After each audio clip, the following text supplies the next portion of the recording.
menolak tuntutan provisi yang diajukan oleh pemohon untuk seluruhnya.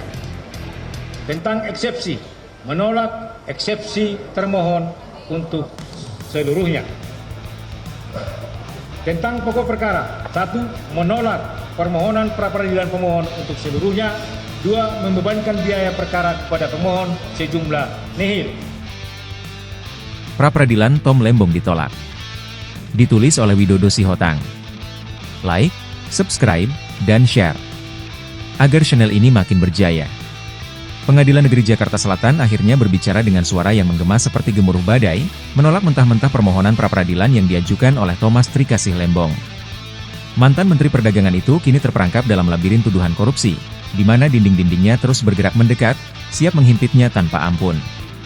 Putusan yang dibacakan oleh Hakim Tumpanuli Marbun pada Selasa, 26 November 2024, menjelma menjadi palu gudam raksasa yang menghancurkan harapan Lembong menjadi serpihan-serpihan kecil tak bersisa.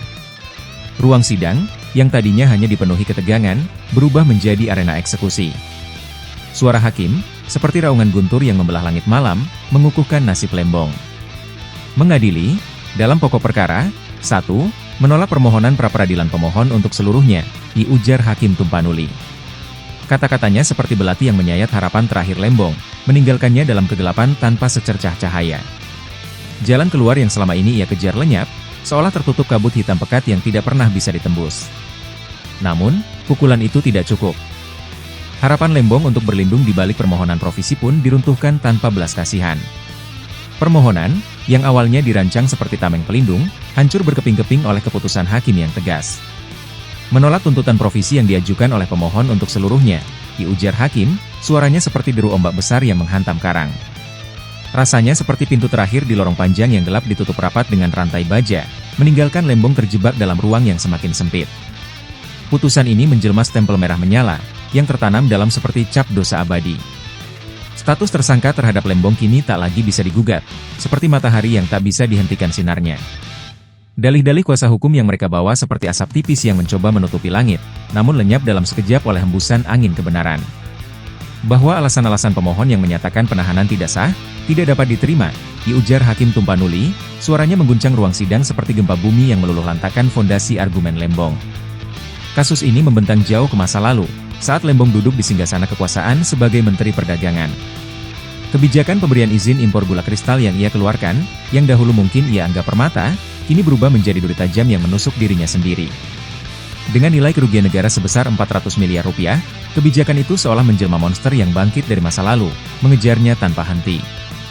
Jaksa menyebutnya pelanggaran hukum, masyarakat menyebutnya pengkhianatan terhadap kepercayaan. Lembong kini berjalan dalam senyap, mungkin mendengar bisikan-bisikan tajam tuduhan yang terus membayangi langkahnya. Namun, perjalanan ini bukan hanya soal dirinya. Di balik layar, nama Charles Sitorus, Direktur Pengembangan Usaha PT Perusahaan Perdagangan Indonesia, PPI, turut melengkapi kisah gelap ini. Tetapi di medan pra-peradilan, hanya Lembong yang maju seperti seorang prajurit tanpa perisai, menghadapi badai yang langsung menyapu habis pertahanannya.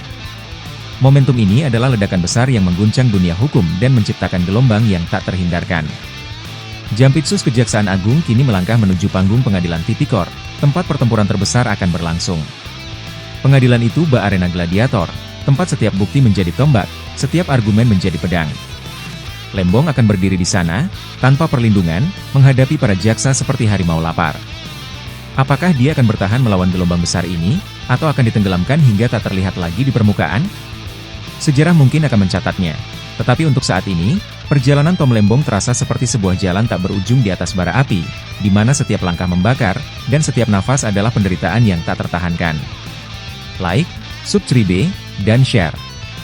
Agar channel ini makin berjaya.